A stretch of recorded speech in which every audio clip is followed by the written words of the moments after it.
Hi friends, நான் இந்து. குழந்தைங்களுக்கு பிடிச்ச சத்தான அதே சமயத்தில் அவங்களுக்கு பிடிச்ச மாதிரியே இருக்கணும் இல்லையா? என் குழந்தையும் சரி, அவள் சாப்பிட்றதுக்கு ரொம்ப குறும்பு பண்ணுவாள்.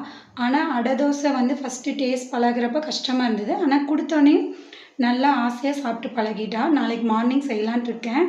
நம்ம காலைல எந்திரிச்சு அரைக்கிறதுங்கிறது சிரமமாக இருக்கும். 2 ஹவர்ஸ்னாகுது ஊறணும். அதனால் இப்போ நான் நைட்டே வந்து ஊற வச்சு அரைச்சி ஃப்ரிட்ஜில் வச்சுடுவேன். உப்பு மிக்ஸ் பண்ண வேணாம்.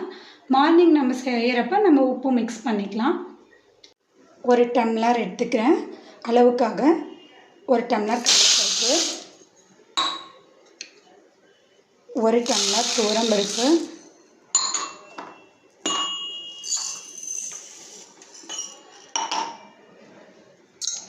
அதே அளவு இட்லி அரிசி இல்லை பச்சரிசி எது வேணாலும் எடுத்துக்கலாம்.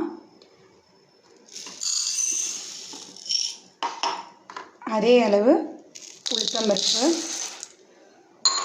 4-5 காஞ்ச மிளகாய் எல்லாத்தையும் சேர்த்து நம்ம தண்ணியில் ஊற வச்சுக்கணும்.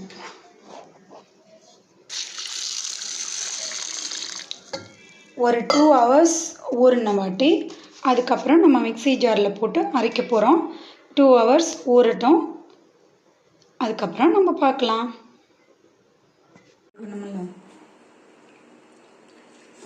அரைக்கிறப்ப கொஞ்சம் நைஸாக இல்லாமல் கொரன்னு அரைச்சிக்கணும்.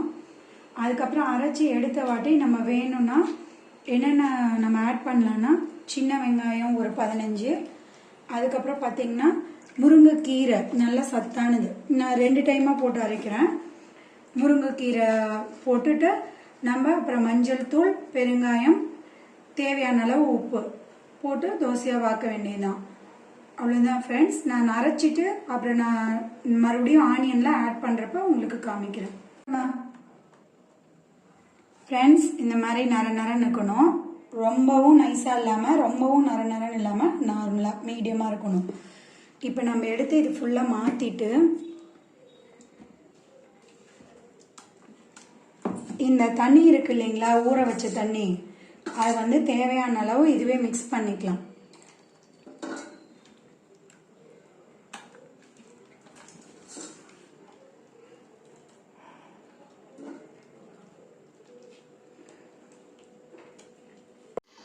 நேற்று மாவு எடுத்து வச்சோம் இல்லைங்களா, மாவு பாருங்கள்.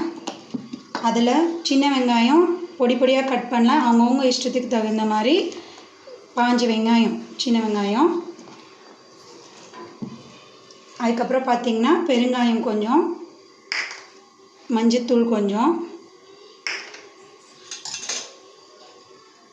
தேவையான அளவு உப்பு. முருங்கைக்கீரை விருப்பப்பட்டால் சேர்த்திக்கலாம், ரொம்ப சத்து. குழந்தைங்க கீரை சாப்பிடாத குழந்தைங்களுக்கு இந்த மாதிரி கீரைகளை மாவில் கலந்து கொடுக்கலாம்.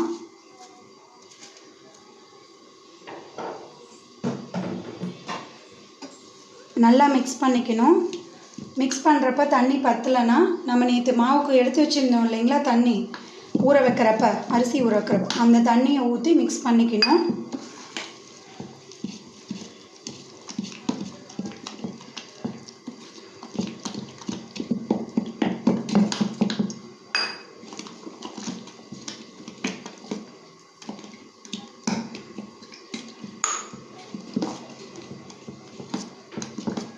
இந்த மாதிரி இருக்கணும். அடுப்பு பற்ற வச்சுட்டு தோசைக்கல் வச்சாச்சு. எண்ணெய் விட்டுட்டு மாவு நல்லா மிக்ஸ் பண்ணிட்டு மாவு எடுத்து இப்படி தோசைக்கல்லில் ஊற்றி, ரொம்ப மெலிசாக வராது, இப்படி தான் வரும் அடை தோசைக்கு.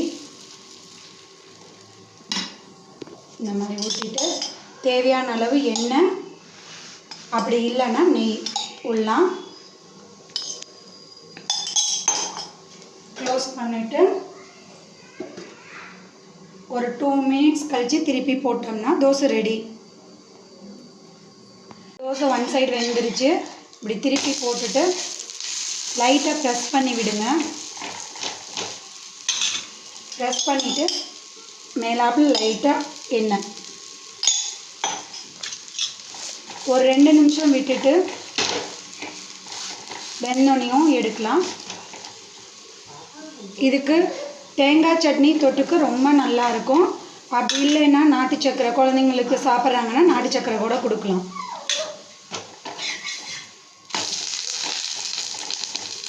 இன்னும் கொஞ்சம் வேகட்டும்.